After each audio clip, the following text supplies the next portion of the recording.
Assalamualaikum warahmatullahi wabarakatuh. Kembali lagi di video pembelajaran Anissa Rahmayanti. Baiklah, pada video kali ini kita akan membahas mengenai materi alat evaluasi pembelajaran bahasa Indonesia.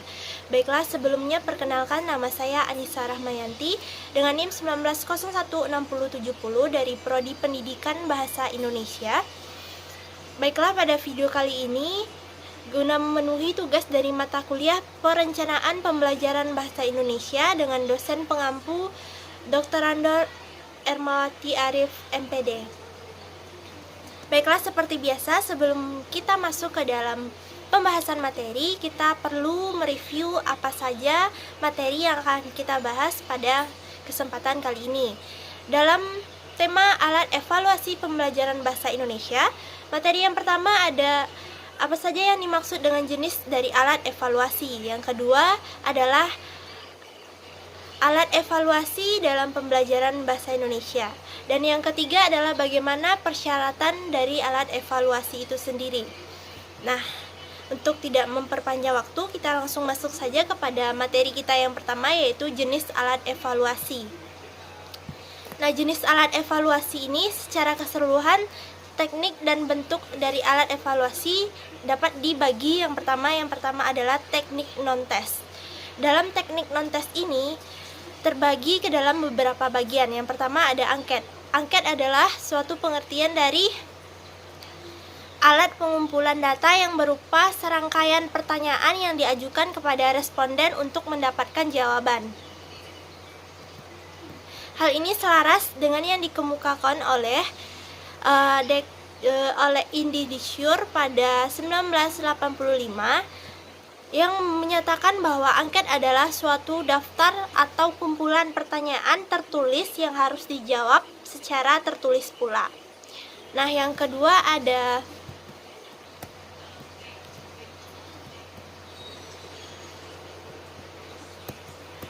angket dapat digolongkan. Yang pertama itu ada angket langsung, yaitu angket yang menjawab atau mengisi angket itu secara subjektif dan diselidiki sendiri. Kemudian ada angket tak langsung. Angket tak langsung ini adalah suatu bentuk tanya jawab yang mengisikan angket itu bukanlah subjek yang diselidiki sendiri.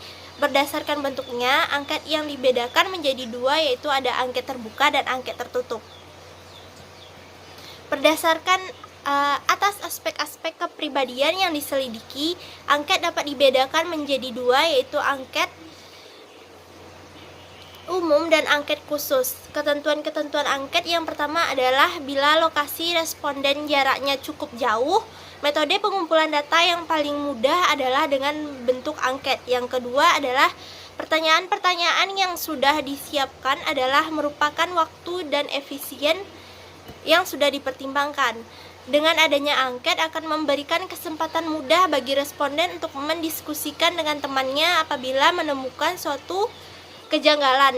Selanjutnya adalah dengan adanya angket, responden lebih leluasa dalam menjawab di mana saja, kapan saja.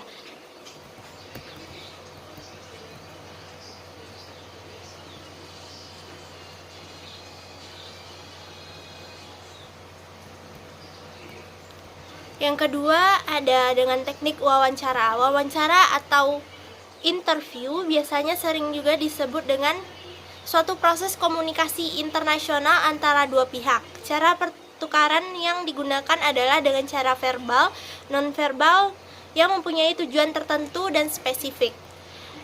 Ada dua macam tipe dari tujuan wawancara. Pada umumnya, secara lebih dekat ada permasalahan yang diselidiki. Sedangkan pada penelitian yang bersifat hitungan digunakan berdasarkan tujuan wawancara. Ada beberapa jenis wawancara. Yang pertama discovery, yaitu untuk mendapatkan kesadaran baru tentang aspek-aspek kreatif dan kualitatif dari suatu masalah dan pengukuran biologis. Yang kedua adalah flexibility. Wawancara dapat secara luas mengajukan pertanyaan-pertanyaan yang sekiranya diperlukan untuk kebutuhan dari materi yang akan dikumpulkan. Kemudian ada non-verbal behavior. Wawancara dapat mengoperasikan atau mengobservasi perilaku dari secara nonverbal. Yang ketiga adalah question order. Pertanyaan dapat diajukan secara beruntun sehingga responden dapat memahami maksud dari penelitian dengan baik. Kemudian ada responden alone and answer. Jawaban tidak dibuat oleh seorang tetapi benar-benar responden yang telah ditetapkan. Kemudian ada gradient of complexity atau kuesioner umumnya berisi tentang pertanyaan-pertanyaan yang dijawab oleh responden. Kemudian ada completeness wawancara. Yang terakhir adalah interview bias. Walaupun dilakukan secara tatap muka, namun kesalahan bertanya dan kesalahan menafsirkan jawaban masih bisa terjadi. Nah, hal ini disebut sering juga dari berbagai keadaan.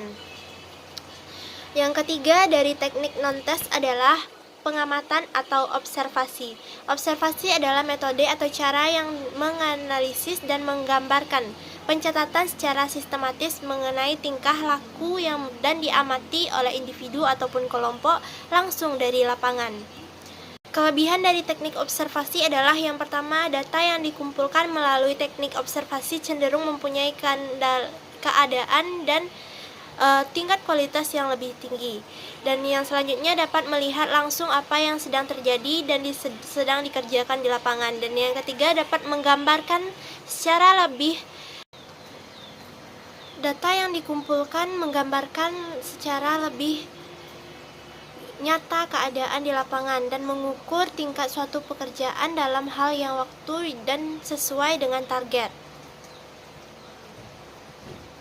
Selanjutnya adalah inventory. Inventory pada hakikatnya tidak banyak berbeda dengan angket, namun sejumlah pertanyaan yang tersusun dalam rangka mengetahui sikap, pendapat, dan perasaan dari objek yang diteliti.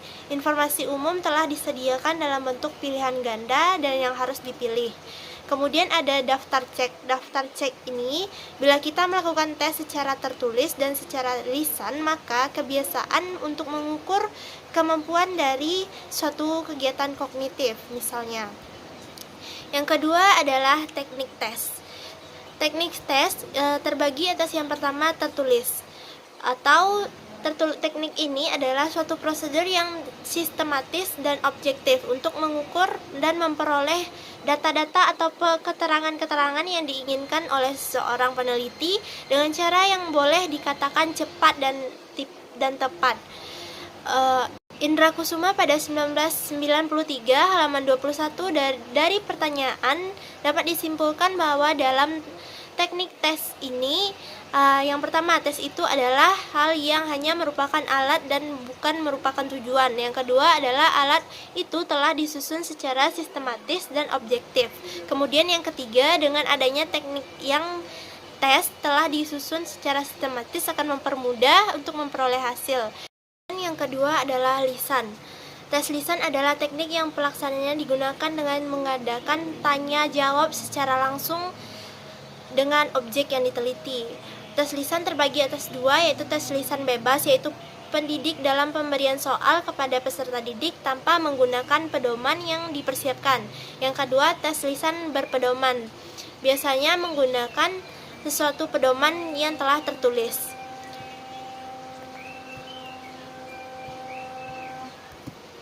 Selanjutnya adalah yang ketiga, perbuatan atau performance test.